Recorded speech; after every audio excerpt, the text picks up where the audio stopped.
돈이 될지도 모르는 과학 이야기, 사이언스가 뭐니 시간입니다. 과학동화에 박동현 기자 나왔습니다. 어서 오세요. 네, 안녕하세요. 오늘은 어떤 얘기십니까? 네, 교수님. 오늘은 제가 자석 얘기를 한번 가져와 봤는데요. 네. 혹시 자석하면 뭐가 떠오르시나요? 저는 그 냉장고에 붙이는 거랑 네, 제 네. 책상 앞에 있는 붙이는 자석, 그거부터 솔직히 떠오르네요. 그렇죠. 그것도 자석이잖아요. 예. 그 막상 자석하면 보통 떠오르는 게 그런 거잖아요. 예. 그래서 제가 오늘 주제를 영화 얘기와 함께 한번 시작해 보려고 합니다. 예. 혹시 영화 미션 임파서블에서 톰 크루즈가 공중에 매달려서 미션 수행하는 그런 장면 기억하시나요? 기억납니다. 초창기 버전 중에 하나였던 것 같은데. 네, 맞습니다. 그런데요, 만약 그 장면에서 그런 미션을 수행하는 과정에서 아무도 열쇠도 없이 강력한 자석 하나만으로 금고를 열 수 있다면 어떨까요? 이야, 정말 대단할 것 같은데요. 네. 예. 오늘 소개할 네오디뒴 자석이 그런 영화 같은 장면을 실제로 가능하게 만드는 자석인데요. 예.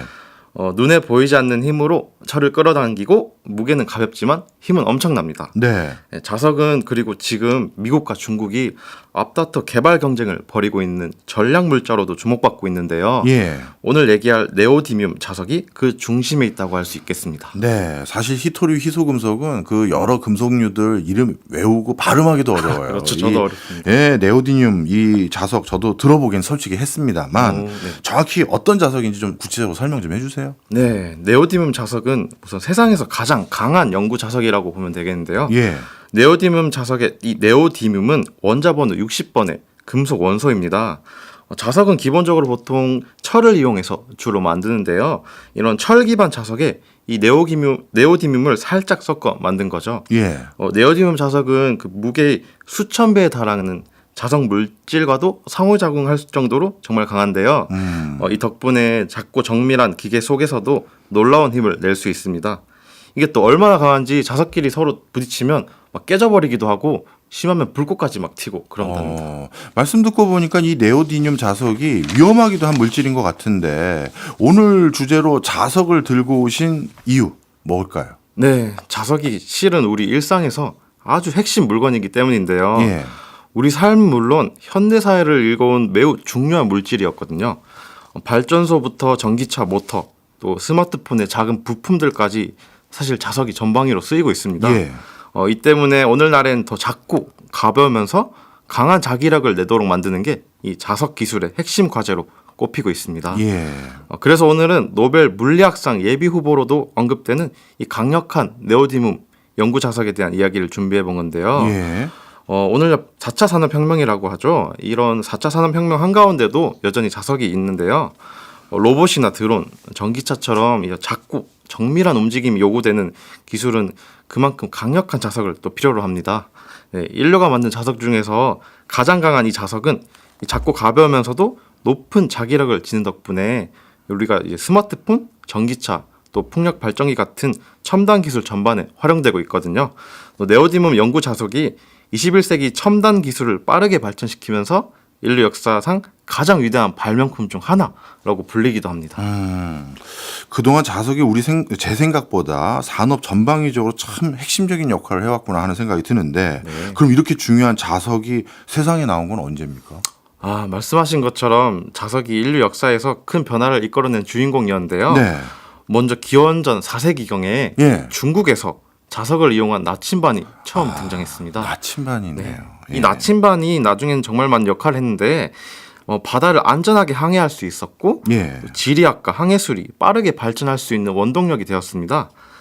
결국 이 기술은 나중에 유럽의 대항해 시대를 열어젖히는데도 결정적인 역할을 하기도 했습니다. 예.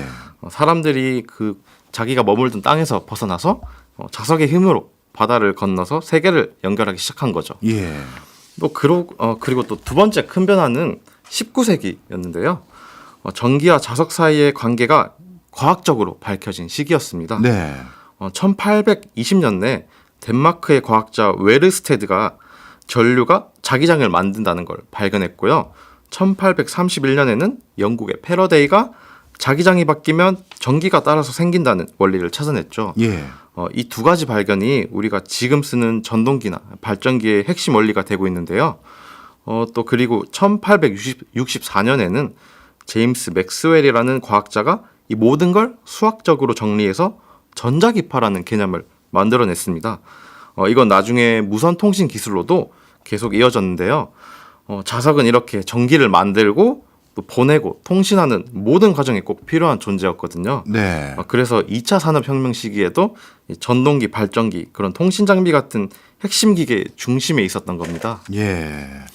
패러데이, 맥스웰 옛날 물리 시간 생각납니다. 다행이네요. 예. 자, 그런데 예전 기억을 또 떠올려 보면 그냥 네. 일반적인 금속도 잠시 자석을 가져다 대면 그 금속도 자석처럼 기능하게 되는 것 같았어요. 그렇죠. 맞죠? 네. 예. 네. 그러면 그냥 일반 금속이나 가만히 놔둬도 영구적인 자석 물질을 가지고 있는 물질 무슨 차이가 있는 거예요? 예리한 질문인데요. 설명하기 앞서서 자석이 어떻게 만들어지는지 먼저 예. 한번 짚고 가면 좋을 것 같습니다. 자석은 물질에 있는 전자들의 움직임에서 탄생하는데요. 이 모든 물질이 원자로 되어 있잖아요. 예. 원자 안에는 이 전자들이 같이 끊임없이 움직이고 있습니다. 또 전자라는 거는 정말 작은 입자인데요. 이 전자들은 쉽게 말해 팽이처럼 그냥 빙글빙글 돌고 있다고 생각하면 좋을 것 같습니다. 또 이 회전 때문에 이 전자 하나하나가 마치 작은 자석처럼 행동하거든요. 그러니까 우리 몸, 책상, 이런 컵 같은 모든 물질 안에 전자들이 있고 그 전자들은 전부 작은 자석처럼 움직이고 있다는 겁니다. 예. 그런데 대부분의 물질에서는 이런 전자들의 회전 방향이 제각각이거든요. 그럼 제각각이면 서로 자석의 힘을 상쇄해 버립니다. 그래서 예를 한번 들어보면 한 전자가 시계 방향으로 계속 돌고 있다면 예. 옆에 전자가 반시계 방향으로 돌아버리는 거죠. 예. 그럼 서로 이렇게 합이 안 맞아가지고 예. 상쇄되는 건데요. 그래서 우리가 보는 대부분의 물질은 사실 안에 작은 자석들이 가득 들어 있어도 예. 전자죠. 겉으론 자석처럼 행동하지 않고 보이지도 않습니다. 서로 자석 효과를 상쇄시키는 거라서인데요. 반대로 자석은 안에 있는 전자들이 마치 군대에서 병사 무리가 일렬로 막 도열한 거 기억하시나요? 예. 그런 모습처럼 정말 일사불란하게 움직이기 때문에 이런 작은 자석들이 힘을 합쳐서 커다란 자석이 되는 거죠. 말씀 쭉 듣고 보니까요.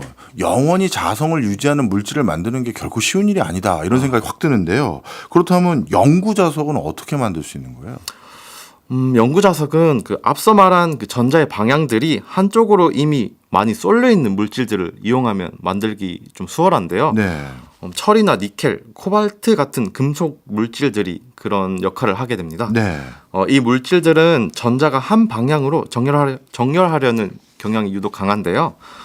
이런 금속 안에는 자기장의 방향이 같은 원자들이 이 군데군데 무리지어 마치 작은 자석처럼 들어 있어요. 이런 원자 무리를 과학에선 자구라고 부릅니다. 네. 이런 자구 안에는 전자들이 같은 방향으로 정렬되어 있어서 그 부분만 보면 마치 작은 자석처럼 보인다는 건데요. 이렇게 자성을 띤 영역이 생기는 물질을 강자성체, 예. 즉 자석이 되기 쉬운 물질이라고 부릅니다. 예. 또 이런 강자성체에 강력한 자석을 가져다 대면 앞서 말한 전자들의 자기장 방향이 순간적으로 한쪽으로 다시 정렬이 되는데요. 이 과정을 거쳐가면서 자석이 되어갑니다. 예. 이 과정을 또 자화라고 하고요. 예. 혹시 교수님 예전 과학 수업 시간에 말 발굽처럼 생긴 자석 알죠. 예. 사용해 보신 적 있나요? 그럼요. 그거 자주 가지고 놀기도 하고 그래요. 그렇죠. 예. 네. 그 말굽 자석도 영구 자석처럼 계속 가만히 둬도 자석처럼 행동하잖아요. 예. 그것도 이런 자화 과정을 인위적으로 거쳐서 만든 거거든요. 강자성체 금속을 먼저 뜨겁게 가열한 다음에 강한 자기장을 걸어줍니다. 예. 그 다음에 천천히 식히면 전자들의 정렬 상태가 고정이 되거든요. 예. 그러면 비로소 외부 자기장 없어도 자성을 유지하는 영구 자석이 만들어지는 겁니다. 네. 말씀만 들어봐도 이게 쉽게 만드는 건 아니다 이런 생각이 드는데 이거 이전에 많은 연구들이 있었을 것 같아요. 네, 맞아요. 이게 만들기가 정말 까다로운 만큼 이 등장도 생각보다 최근에 등장했는데요. 이 20세기 중반이 돼서야 인류가 최초로 인공 영구 자석을 개발했습니다. 예. 그때는 알루미늄, 니켈, 코발트 세 개를 조합한 알니코 세 글자 앞을 딴 거죠. 네. 네, 다만 이 방식은 자기력이 좀 비교적 약하고 고온에서는 자성을 쉽게 잃어버리는 그런 단점들이 있었거든요. 그래서 앞서 말씀드렸다시피 자석은 산업 현장을 비롯해서 이런 다양한 쓰임새가 있기 때문에 자석 개발이 계속 꾸준히 되어 왔습니다. 네. 그 알니코의 단점을 보완하기 위해서 저렴하고 또 부식이 잘 되지 않는 페라이트 자석, 그리고 고온에서도 자성을 유지할 수 있는 사마륨 코발트 자석, 네. 이런 자석들이 연달아 개발됐는데요. 특히 이 사마륨 코발트 자석은 당시 상용 자석의 몇 배 달하는 자성을 지닌 덕분에 가장 강력함을 자랑하는 자석이 되었습니다. 하지만 이 사마륨 코발트 자석도 단점이 있었는데요. 무엇보다 비싼 히토류인 코발트를 많이 써야 했기 때문에 만드는데 비용이 너무 많이 들었고 예. 또 대량으로 만들기도 어려워서 그런 단점들 때문에 여전히 현실의 벽이 있었습니다. 네. 지금까지 쭉 말씀 듣고 보니까요. 영구 자석을 만드는데 알루미늄, 니켈, 코발트나 또 사마륨 이런 것들이 사용됐는데 오늘의 주인공은 네오디움. 언제 나오는 거예요? 마침 나오려고 했는데요. 예.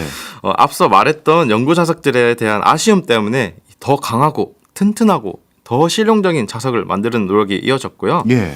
1982년에 마침내 강력함에서 다른 자석들을 압도해버리는 이 네오디뮴 자석이 드디어 등장했습니다. 예.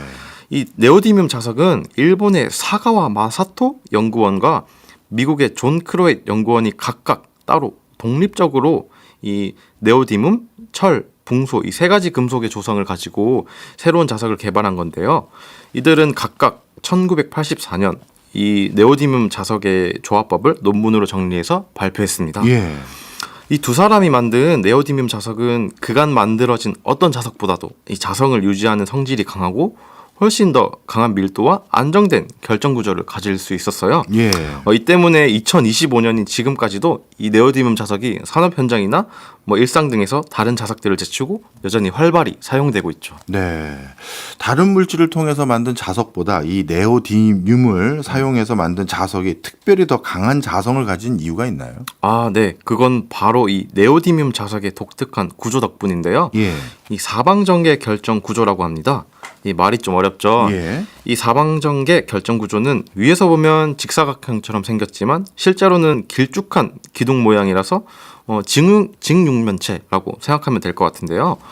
직사각형 바닥을 가진 그 시리얼 박스 한번 떠올려 보시면 좋을 것 같습니다. 예. 이렇게 비슷하게 생겼거든요. 옆에서 네. 보면 길쭉하게 그런 모양을 생각하면 될 것 같아요. 이 사방전개 결정 구조에서는 전자들이 움직일 방향을 좁혀주기 때문에 전자의 그 정렬이 유리한 환경을 만들어줍니다. 또 전자들이 한 방향으로 잘 정렬되게 만들어주면서 이렇게 강한 자성을 띠기 좋은 환경이 되는 거죠. 예. 또 여기에 네오디뮴이라는 원소 자체의 성질도 중요한데요.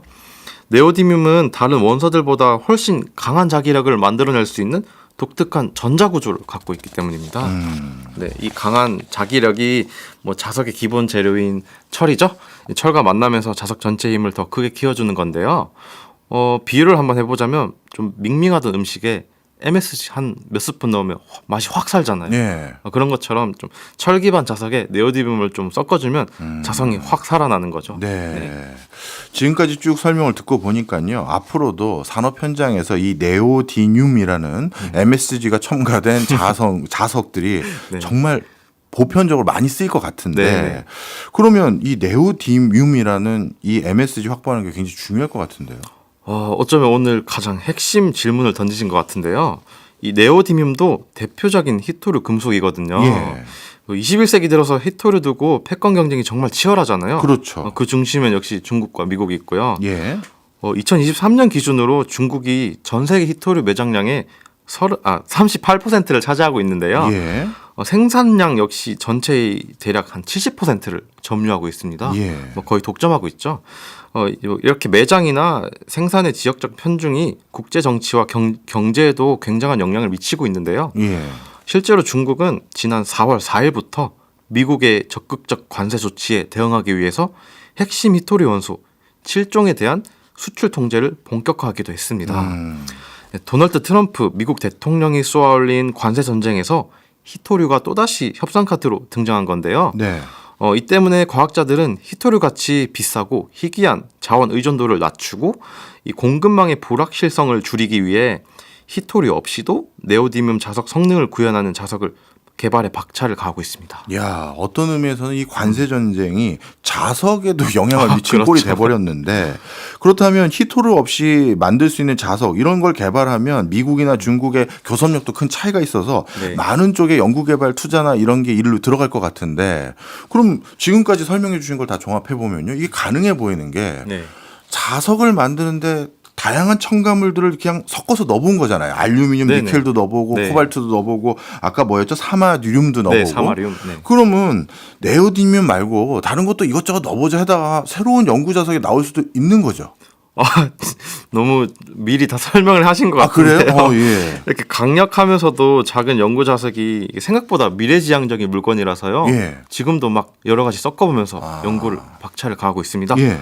그만큼 미래의 대박을 노리고 개발에 뛰어드는 회사도 당연히 있겠죠. 예. 뭐 대표적으로 하나 소개드리자면 미국의 스타트업 니론 마그네틱스가 있는데요. 이 니론 마그네틱스는 철과 질소를 기반으로 한 연구 자석을 개발 중입니다. 뭐 철과 질소 둘 다 흔하게 구할 수 있고 예. 가격도 저렴하잖아요. 이들이 개발 중인 자석은 이론적으로 이 네오디뮴 자석보다 2배 이상 강한 자성을 만들어낼 수 있는 것으로 알려졌는데요. 이들이 개발 중인 철질소 기반 연구 자석의 상용화 가능성을 높이 평가한 제너럴 모터스와 스텔란티스는 2023년 이 회사에 총 3,300만 달러, 하나로 대략 4,700억 원을 투자하기도 했습니다. 다만 이들이 만드는 철과 질소 자석도 아직 몇 가지 단점이 있는데요. 예. 뭐 우선 외부 자기장에 쉽게 영향을 받아서 네. 성질이 바뀌기 쉽습니다. 예. 또 자성을 오래 유지하는 힘도 좀 약하고요. 온도 안정성도 조금 떨어지는 단점이 동반되고 있습니다. 예. 이를 개선하기 위한 연구가 계속되고 있는 이유죠. 네. 어렸을 때 가지고 놀던 자석이 이렇게 잠재력이 크고 부가가치가 높은 물건인지 진짜 몰랐습니다. 네. 그런데 미국 기업들도 여러 시도를 지금 하고 있지만 명확한 대안이 아직 나오진 않은 상태라고 말씀 주셨는데, 우리 내부에서는 뭐 이와 관련된 연구하거나 성과 내는 건 없습니까? 물론 우리도 역시 하고 있는데요. 우리나라에서는 이우영 연세대 신소재공학과 교수와 한국제로연구원 등으로 이뤄진 이 공동 연구팀이 주로 연구에 나서고 있습니다. 지난 2월에는 이들이 값비싼 중히토류 없이도 고성능 자석을 구현할 수 있는 새로운 공정을 세계 최초로 개발하기도 했거든요. 네.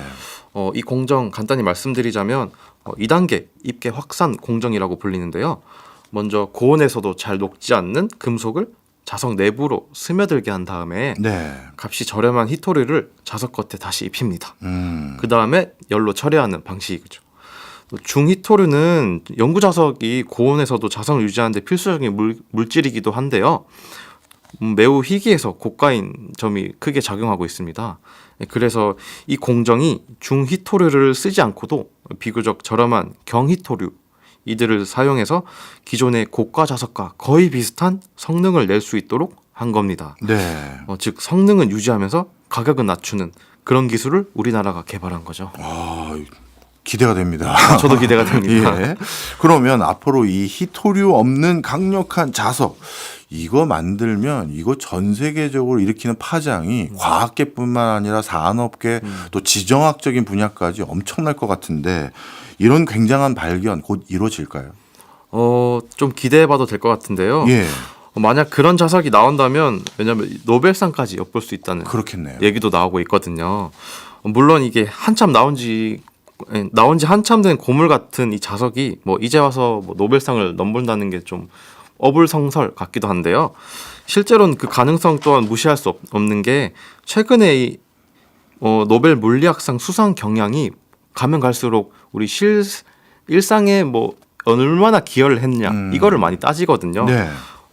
실제로 2024년에는 그 인공신경망을 이용한 기계학습 이걸 가능하게 한 연구자들이 받았고요. 예. 그 전에 2023년에는 물질의 전자세계를 탐구하는 이 아토초 펄스를 생성하는 실험 방법을 제시하는 과학자들이 상을 받았는데, 이것들이 다 지금의 연구의 실용적인 면을 강조받아서 수상이 된 거거든요. 네.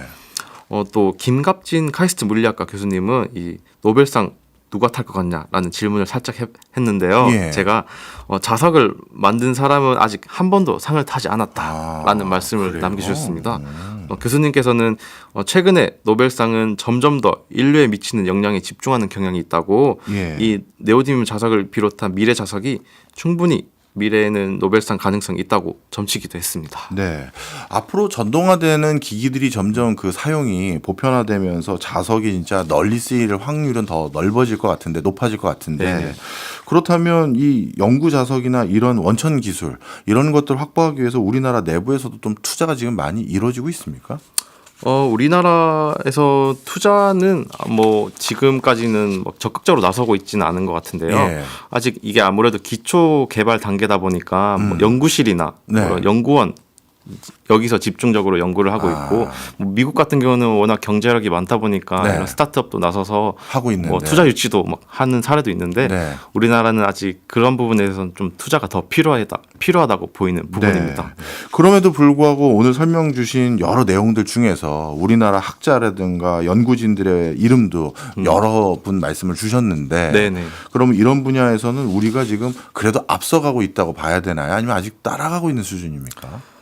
자석이 아직 뭐 네오디뮴 이후로 막 뚜렷하게 선도하는 자석은 아직 없어요. 뭐 크게 제시할 수 있는 단계는 아닌 것 같은데 네. 그렇기 때문에 중요한 게 또 아까 말씀드린 기초 연구 단계거든요. 뭐 아까 말씀드린다시피 뭐 이우영 교수님께서 하신 뭐 그 2단계 입계 확산 공정도 네. 1년의 과정이 될 것 같은데요. 이런 기술 개발이 꾸준히 일어나다 보면 뭐 결국 상용화도 뭐 머지않아 일어나지 않을까 저는 기대하고 있습니다. 네. 사실 이제 모든 사람들이 우리나라에도 곧 노벨상 타야 될 거 아니냐. 과학 분야에서요. 네네. 문학상은 이미 탔지만 네. 그런 얘기들이 오고 가는 과정에서 이렇게 자석 분야에서도 우리나라 학자들이 보이지 않는 데서 성과를 내고 있는지 오늘에서야 알게 됐던 것 같습니다. 네. 재밌었습니다. 감사합니다. 지금까지 과학동화의 박동현 기자였습니다. 오늘도 많이 배웠습니다. 감사합니다. 고맙습니다, 교수님.